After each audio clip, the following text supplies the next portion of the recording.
আনুগত্যশীল একজন নেক নারীর একটা কাহিনী শোনা যাক। হাইসাম বিন আদিয়া তাই থেকে বর্ণিত, তিনি বলেন, সাবির বরাতে মুজালেদ আমার কাছে বর্ণনা করেছেন। সাবি বলেন, সোরাই আমাকে একবার বললেন, সাবি, তুমি বনু তামিম গোত্রের নারীদেরকে বিবাহ করো, কেননা আমি তাদেরকে সর্বাধিক জ্ঞানী পেয়েছি এবং সবচেয়ে বেশি বুদ্ধিমতী দেখেছি। তখন সাবি প্রশ্ন করলেন, তাদের বুদ্ধিমত্তার তুমি কি দেখেছো? সোরাই বললেন, আমি এক দুপুরে জনক ব্যক্তির জানাজা শেষে ফেরার পথে তাদের এক বাড়ির পাশ দিয়ে হেঁটে যাচ্ছিলাম। বাড়ির দরজায় দেখলাম এক বৃদ্ধা এবং তার পাশে দাঁড়িয়ে আছে একজন বালিকা। মেয়েটি ছিল অতীব সুন্দরী এবং অনেক রূপসী। এটা দেখে আমি তাদের দিকে এগিয়ে গেলাম এবং পানি পান করতে চাইলাম। এটা একটা আমার সুতা, অথচ আমার কোনো পিপাসাই ছিল না। ওই বৃদ্ধা মহিলা আমাকে বললেন, কোন ধরনের পানীয় চাও? মানে আমি তোমাকে কি পানি দিব? আমি বললাম, সহজলভ্য যে কোনো পানি দিলেই হবে। বৃদ্ধা বললেন, এই মেয়ে, একে দুধ পান করাও। মনে হচ্ছে লোকটি ভিন দেশি। আমি বৃদ্ধাকে প্রশ্ন করলাম, মেয়েটিকে? সে বলল, তার নাম জয়নাব বিনতে জারির, হানজালা পরিবারের এক মেয়ে। আমি বললাম, সে কি বিবাহিতা না কুমারী? সে বলল, এখন পর্যন্ত অবিবাহিতা, কুমারী, তার বিবাহ হয় নাই। আমি বললাম, তার সাথে আমার বিবাহের ব্যবস্থা করে দিন, আমার সাথে কি বিবাহ দিবেন? সে বলল, তুমি যদি তার যোগ্য হও তবে হতে পারে, তুমি যদি এই মেয়ের যোগ্য হও তোমার সাথে বিবাহ হতে পারে, এতে কোনো অসুবিধা নেই। আমি একথা শুনে গৃহে ফিরে গেলাম, বাড়িতে চলে গেলাম। কাইলুলা তথা দুপুরবেলার নিদ্রা যাওয়ার ইচ্ছা করলাম, কিন্তু চোখে আমার ঘুম আসলো না। জোহরের নামাজ আদায় করে আমার বন্ধুবর সম্মানিত কারি সাহেবদেরকে সাথে করে নিলাম। তাদের মধ্যে আলকামা আছে, আসওয়াদ আছে, মুসাইয়্যব আছে, মুসা বিন আরফাত ছিলেন। তাদেরকে সাথে করে নিয়ে মেয়েটির চাচার নিকটে পৌঁছে আসলাম। তিনি বললেন, আপনাদের কি খেদমত করতে পারি? আমি বললাম, আপনার ভাতিজি জাইনাবকে বিবাহ করার প্রস্তাব নিয়ে এসেছি। তিনি বললেন, সেও আপনার ব্যাপারে অনাগ্রহী নয়, রাজি আছে। তারপর তিনি তার সাথে আমার বিবাহ দিয়ে দিলেন। সে যখন আমার বন্ধনের জালে আটকা পড়ল, আমি যেন লজ্জিত হলাম। মনে মনে বললাম, তামিম গোত্রের মেয়েদের সাথে আমি কি আচরণ করতে পারি?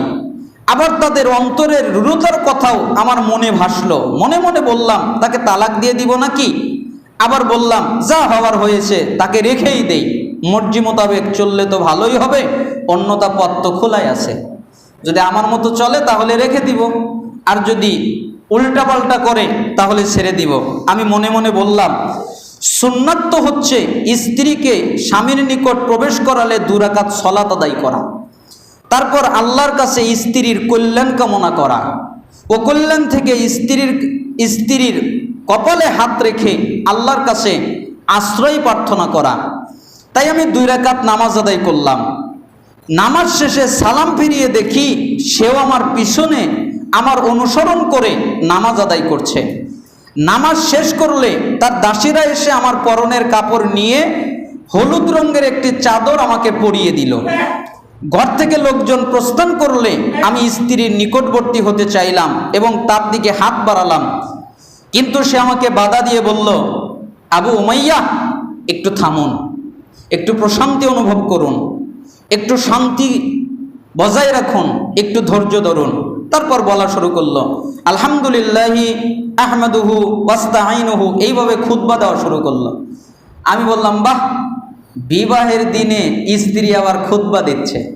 আমি খুব আনন্দ নিয়ে শুনলাম, দেখি খুতবা কি দেয় শুনি আগে। তখন সে মেয়েটা বলল, সমস্ত প্রশংসা আল্লাহর জন্য নিবেদিত। আমি তার প্রশংসা গাইছি এবং তার কাছে সাহায্য চাচ্ছি এবং দরুদ পাঠ করছি মুহাম্মদ সাল্লাল্লাহু আলাইহি সাল্লামের উপরে এবং তার পরিবারের উপরে।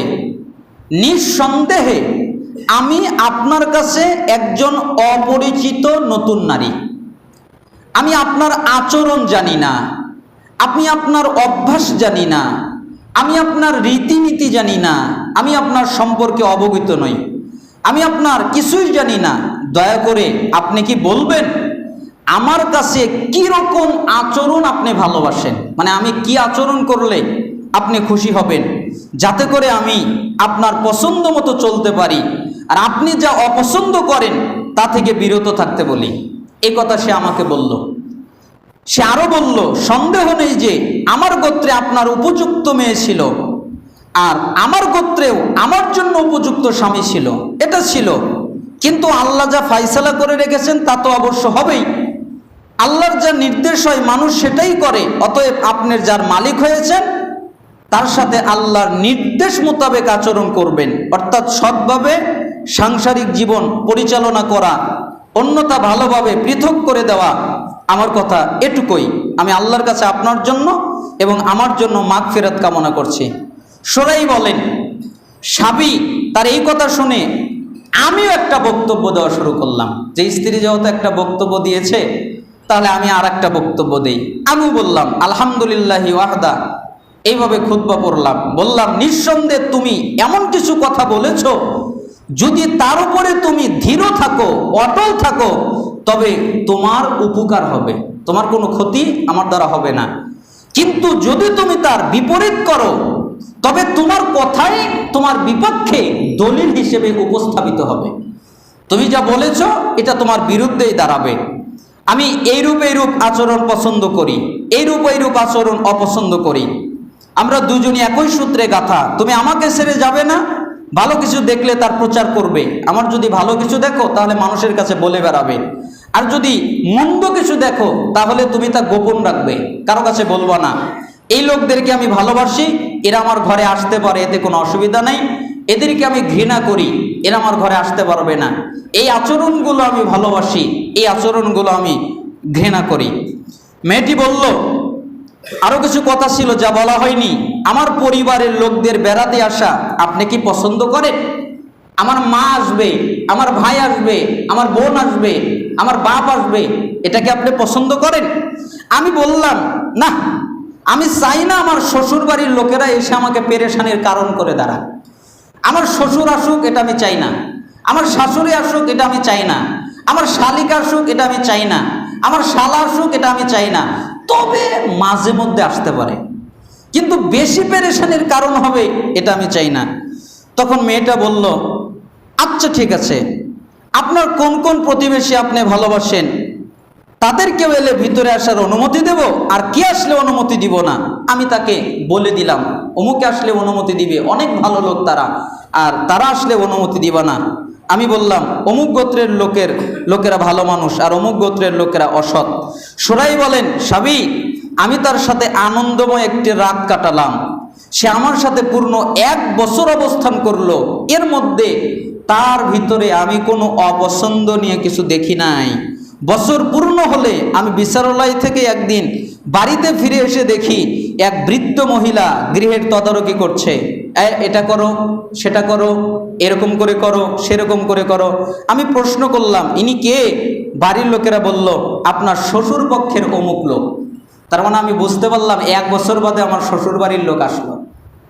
মানে এইখান থেকে সালাফরা বুঝিয়েছেন যে স্বামী যদি কাউকে অপছন্দ করে, সে যদি স্ত্রীর বাবাও হয়, স্ত্রীর মাও হয়, স্ত্রীর মা যদি মারা যায় আর স্বামী যদি বলে তুমি যেতে পারবো না, তাহলে স্ত্রীর যাওয়ার অনুমতি নেই। স্ত্রীর বাপ যদি মারা যায় আর স্বামী যদি বলে যেতে পারবো না, যাওয়ার অনুমতি নাই। ভাই বোন, দোলা ভাই, খালাতো ভাই, চাচতো ভাই, তারপরে কোন দেশের কোন আত্মীয়, এটা তো অনেক দূরের কথা। এই জন্য এই স্ত্রীর মতো স্ত্রী হওয়ার চেষ্টা করেন। আল্লাহ তাআলা আমাদেরকে তৌফিক দান করুন। একথা শুনে আমি যে ধারণা করেছিলাম তা পাল্টে গেল। আমি আনন্দিত হলাম। আমি আসন গ্রহণ করলে ওই বৃদ্ধা আমার নিকটে এলেন, বললেন, আসসালামু আলাইকুম আবু উমাইয়া। আমি বললাম, ওয়ালাইকুম আসসালাম, আপনাকে তো চিনলাম না। তিনি বললেন, আমি তোমার শাশুড়ি। তুমি আমাকে এখনো চেনোনি, আমি তোমার শাশুড়ি। বললাম, আল্লাহ আপনাকে আমাদের আরো নিকটবর্তী করে দিন। তিনি জিজ্ঞেস করলেন, তোমার স্ত্রীকে কেমন পেলে? তখন আমি বললাম, সর্বোত্তম স্ত্রী, এরকম সুন্দর স্ত্রী সর্বোত্তম। তিনি আমাকে বললেন, আবু উমাইয়া, কোনো নারী দুটি মাত্র অবস্থা ছাড়া কখনো বাঁকা হয় না। একটা অবস্থা হলো সন্তান প্রসব করার সময়, যখন নারী সন্তান প্রসব করে তখন সে বাঁকা হয়ে যায়। আরেকটি হলো যখন অতিরিক্ত স্বামী সোহাগ লাভ করে, স্বামী যখন খুব বেশি ভালোবাসে তখন স্ত্রী বাঁকা হয়ে যায়। এই ক্ষেত্রে তুমি সাবধান থেকো। আমার শাশুড়ি আমাকে এই উপদেশ দিলেন। তারপরে আমি আপনাকে বোঝাতে চাচ্ছিলাম যে সৎ স্ত্রী এবং সৎ নারী কত দামি। এরপরে লোকটি বললেন, কোনো বিষয়ে সন্দেহ হলেই তুমি লাঠি ব্যবহার করবে। আমার মেয়ে যদি ঠিকঠাক মতো না চলে তুমি লাঠি ব্যবহার করবে। আল্লাহর শপথ, পুরুষেরা খারাপ, নারীর চাইতে নিকৃষ্ট কোনো জিনিস নিজের ঘরে রাখে না, সবচেয়ে খারাপ নারীদেরকে রাখে। আমি বললাম, আল্লাহর শপথ করে বলছি, আপনি তো তাকে শ্রেষ্ঠ আচরণ, সর্বোত্তম ভদ্রতা শিখিয়ে দিয়েছেন। তিনি বললেন, তোমার শ্বশুর পরিবারের কেউ তোমাদের কাছে বেড়াতে আসুক, তুমি কি তা পছন্দ করো? তখন আমি জবাব দিলাম, হ্যাঁ হ্যাঁ হ্যাঁ, যখন মনে চায় তখনই আসবে, আমি পছন্দ করি। সরাই বলেন, এই রমণী প্রতি বছর একবার আমার ঘরে আসতেন, আমার শাশুড়ি, এবং আমার স্ত্রীকে আমাকে সুন্দর সুন্দর উপদেশ করতেন।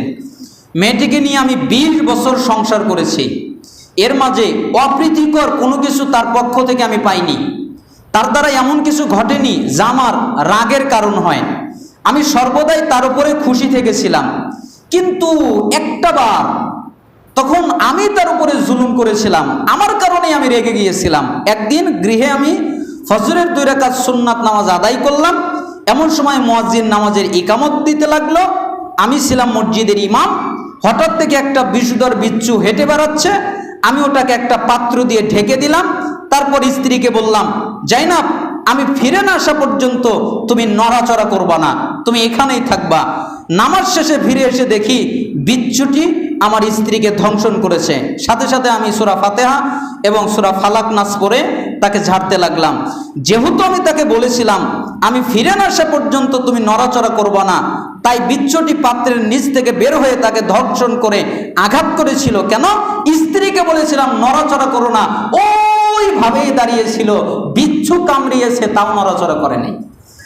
এই ক্ষেত্রে আমি ছিলাম জালেম, আমি আমার উপরে জুলুম করেছি। 20 বছরের মধ্যে একবার এই ঘটনা ঘটেছিল, তখন আমি ছিলাম জালেম। আমি যদি বলে যেতাম যে বিচ্ছু যদি দেখতে পারো তাহলে মেরে ফেলে দিও, আঘাত করো, কামড় যেন না দেয় তোমাকে, এইভাবে সতর্ক না করে বলে গিয়েছিলাম তুমি দাঁড়িয়ে থাকবে, নড়াচড়া করবো না, দাঁড়িয়ে ছিল, এই কারণে বিচ্ছু তাকে ধ্বংসন করেছিল। আসলে আমিই ছিলাম জালেম, এছাড়া সে আমার কোনো কথার অবাধ্যতা করে নাই। আল্লাহ তাআলা এইরকম স্ত্রী আমাদেরকে দান করুন। আল্লাহ সুবহানাহু ওয়া তাআলা আমাদের স্ত্রীদেরকে এইরকম গুণবতী, সৎ রমণী হওয়ার তৌফিক আল্লাহ তাআলা দান করুন।